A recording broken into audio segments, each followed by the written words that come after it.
Hello and welcome to the Understanding Narcissists YouTube channel. Thank you for joining me. This video is not going to cover, as I commonly do cover, questions I get on narcissists or little musings and, I guess, ponderances. But this video is going to cover something that kind of just popped into my head, something that I observe personally and anecdotally as a pretty consistent feature of narcissism and really in general of emotional dysfunction. A general, consistent, persistent feature that I think is connected to it somehow. It's probably caused by it, but it's especially prevalent and prominent in narcissism and narcissists. That feature is their affinity for error. So let me start by saying that I'm perfectly willing to accept that some of the things narcissists believe about themselves are true. Some of the things that they hold close to their chest, that they hold dear, even though they don't really hold anything dear, but that they hold to be of high priority for them, like, say, their superiority or their extreme competence, I'm willing to concede somewhat that they are better than you or myself at a number of things. Just for the sake of argument, and that just to make this my case in this video more reasonable, more believable, because I don't think their assessment, their self-assessment is totally wrong. If you look at a lot of the things day to day that they're concerned with, they can do very well. They can do very well for themselves. They can be very effective in accomplishing day-to-day tasks. However, within that framework, especially within those very, I want to say, perfectionist type narcissists, they're not really perfectionists, they're just controlling. Especially within those very control-oriented narcissists. Now, they're all control-oriented, I understand that. You understand that. But some may be quite concerned with the superficial appearances, maybe more than others, to such an extent that they're differentiated. They differentiate themselves from other narcissists. There's some flexibility in there for narcissists in controlling people, and not all of them are necessarily neat freaks, though a large number of them are. And I don't think neat freak is the right word. It's really just they want a certain level of tidiness and apparent order. And I think that is just to defy the chaos and disorder in their minds. But getting to that, what I'm trying to say is that there can be a great air of perfection, and that some of it is deserved.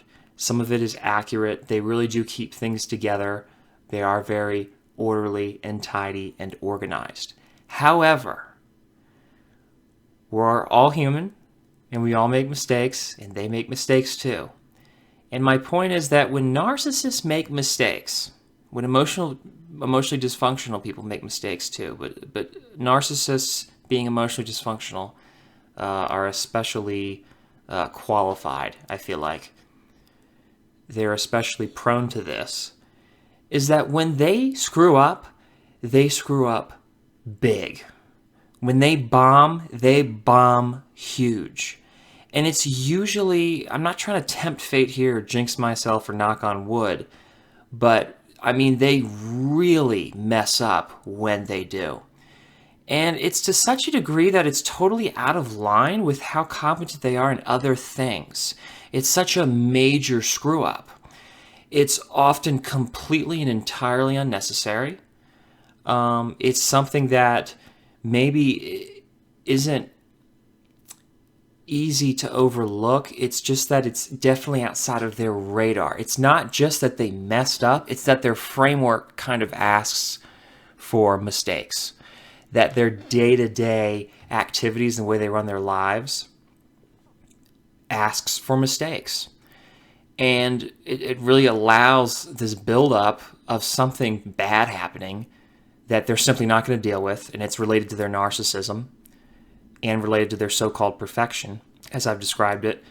And it doesn't bode well for them over time because it's a pattern, because they don't learn from their mistakes. The biggest mistakes and blunders they're making, they can't acknowledge. And so maybe that's what's generating it. Maybe it's just something, whatever's there building up. There's a lot of buildup over time.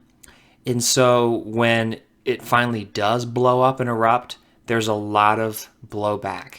It really can kind of descend into madness and a lot of chaos. Now, sometimes it's transient. Sometimes it's not something that necessarily demolishes their lives. They put things back together. It doesn't bother them all that much. It's not a big threat to their illusion. And so they just continue on their merry way. But it's still a pattern, and it's still very destructive. And it's destructive in a way that is so disproportionate to who they're supposed to be, what they're supposed to be. And that's the thing you see in dysfunction that really leaves you wondering. You really sit. That's the stuff you look at when when everything's clear to you and your eyes are open. You're like, wow, that's really bad. What's going on? That's so strange. Narcissists' mistakes, as I say, are usually completely unnecessary. They do it to themselves. They shoot themselves in the foot.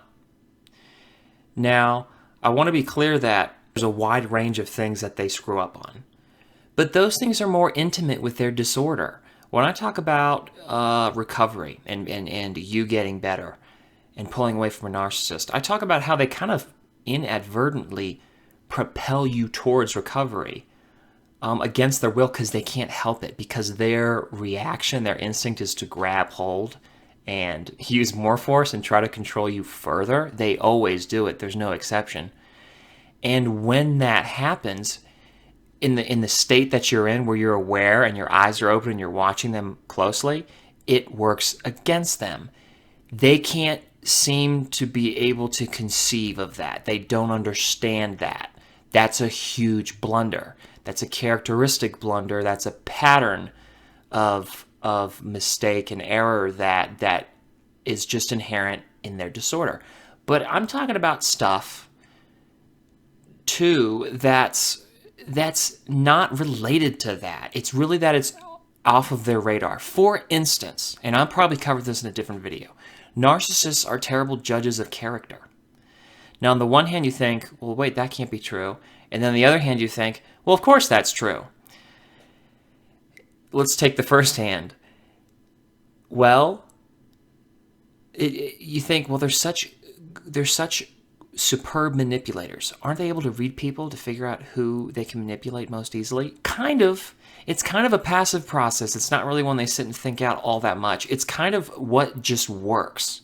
It looks like it's a grand master plan because they're narcissists and they know how to make everything make them look great. They get everything for what it's worth. The problem is when that hits reality, they're not really as skilled or as cool as they think they are. And so reality comes around and rears its ugly head, and maybe their skills, maybe they don't measure up as well as they thought they did. And so when it comes to like controlling people, it's really the people who just fall into the trap. There's so many people who avoid them and get by them because they're not susceptible to being fooled by narcissists. There you go. They cast a wide net. Done. I've said that before. But take the other case, the other hand, which is, well, of course they're not going to be good at judging character because look at all the problems and the internal issues that they have. How could they be a good judge of character? And I think that's mostly true, but at the same time, take how well they're able to spot other narcissists. Well, that's within their own domain. They're able to put together a lot of crazy. Look, they're crazy themselves. They're pretty good at noticing other crazy people. They really are. They're pretty good to really good at it. And they don't just have to be narcissists. They understand the emotional issues. However, they have shortcomings themselves, and so they're vulnerable to a lot of bad people too. And so in that way, they expose themselves to bad influences themselves. Now, the thing is, narcissists, yes, there are bad influences, and I'll probably talk about this in another video too, but they're influenced in a different way because of what's wrong with them. There's a lot of static, what am I thinking of? Disequilibrium, I guess. They're stationary. There's a lot of upset, but they kind of just live in that state all the time, that kind of narcissistic mental state. And so there isn't a whole lot you can change. What does change about them, what can be influenced, is stuff that is really not all that consequential. It's really not that important. The narcissism will remain. The narcissism will continue unabashedly. It's not going anywhere. And so that really immutable part of them will stay the same. But it's just interesting to note that the very thing they're supposed to be, the great masterminds that they supposedly are, and I'm trying to be careful not to put words in their mouth because I know they usually don't say that, though sometimes they do, or they say something along those lines. So I don't want to put too many words in their mouths. But from what you can tell of their behavior, what they say, then what they do, how it lines up, what the pattern is, the pattern of action they take day to day, I think it's fair to infer that they think quite highly of themselves, at the very least. That very thing that is generating that image of them, for whatever reason, is also exposing them, making them vulnerable to all kinds of things that infiltrate and screw up their life. Now, as I said, and this is the key thing, they don't really learn from it. I don't think it threatens the illusion in any major great way. They've got to cover all their bases with the illusion. So when they make just startling blunders, but it's not something that's going to necessarily leave them in poor standing with the people who are watching, it's not a big deal. Doesn't matter. They don't care. And so that's where I think a lot of these issues come up. And just in closing, I want to note too that I'm expecting some questions as, well, what kind of errors? Well, you know what kind of errors. I'm talking about basic financial safety. Safety is a big one, errors. Things that could cost them their life that kind of just go right on by, that aren't a big deal because they're not relevant within the context of the illusion. You look closely, you live with narcissists, you realize those things are all over the place, especially with narcissists who really, I suppose, predicate everything on being safe, on being proper, on being smart with how they conduct their daily lives. Those are the people who make the biggest blunders often, the biggest unnecessary, costly mistakes. And they do it not with, I don't want to say with frequency. They may not do it that often, but when they do, it's big. It's a big mistake because they either overlook it, they ignore it, they put it off. It's just not something that is a high priority for them because it is not something that is sustaining them. Anyway, I hope you like this video. Like it if you do. Share it with somebody you think might benefit from it. Comment on what you think of this topic below. If you think that there's anything to this and the kinds of mistakes you've seen narcissists make. And I just want to say thank you so much for watching. Subscribe to the channel if you haven't already, and I'll see you on the next video. Bye.